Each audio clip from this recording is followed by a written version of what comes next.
Perhaps the most iconic predator on Earth alive today is the lion, Panthera Leo.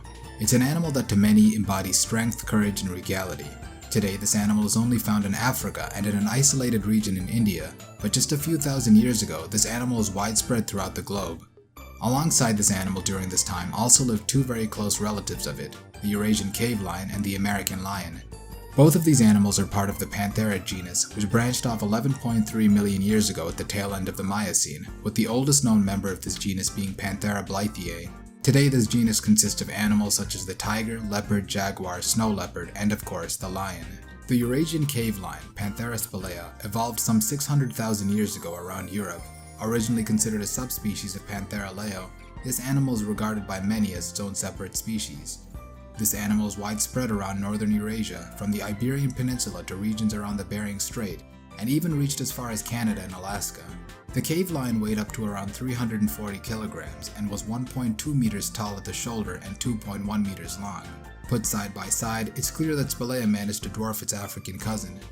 The cave lion most likely didn't sport the mane of the male African lion, and this lack of a dimorphic trait could have played a part as to why spelaea didn't hybridize with Panthera Leo, who it shared its habitat range with. Another difference the cave lion had to modern lions is that it might not have lived in prides, hunting alone and living a generally solitary lifestyle. It hunted animals such as reindeer, horses, juvenile mammoths and elephants, and even cave bears. Despite their name, cave lions most likely didn't actually live in caves. Rather, much like today's lions, they probably preferred open plains. The cave lion was just one of many predators in Eurasia during the late Pleistocene, and it shared its range with creatures such as cave bears and cave hyenas, with whom spelaea was known to compete with.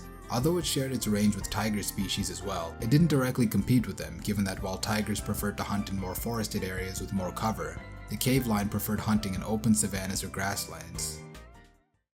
The American lion was also viewed as a subspecies of the African lion, but similarly to the Eurasian cave lion, it's also considered by many scientists to be its own species. Some even state that given the similarities between it and jaguars' skulls, it could even be more closely related to jaguars.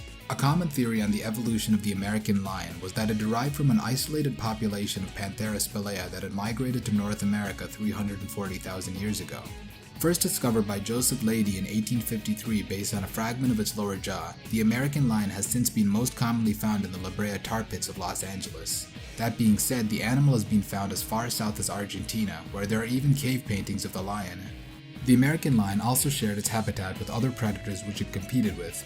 This included the dire wolf, the American cheetah, the iconic saber-toothed cat Smilodon, and the lesser-known scimitar-toothed cat Homotherium. However, with the exception of the short-faced bear, the American lion dwarfed all of them in size.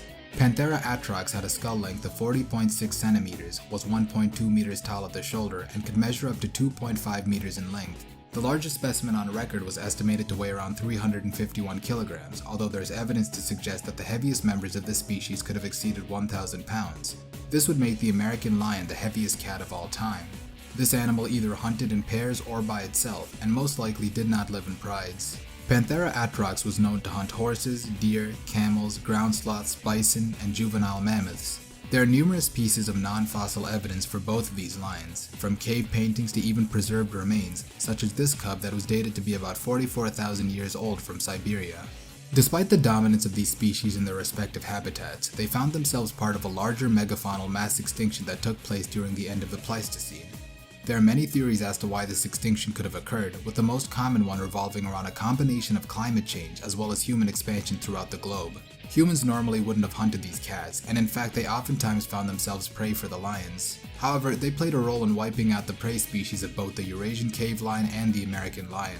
The extinction of the cave lion does a good job representing both of these factors. The cave lion's favorite food source was reindeer. However, as Eurasia started warming 19,000 years ago, the open plains that were the preferred habitat of reindeer were replaced with dense forest.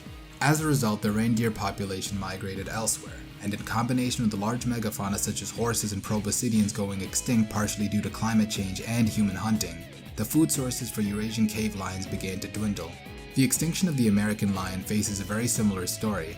The vast numbers of megafauna present in the Americas began to dwindle at the end of the Pleistocene, and with it the American lion no longer had ample prey to consume, and it went extinct around 13,000 years ago.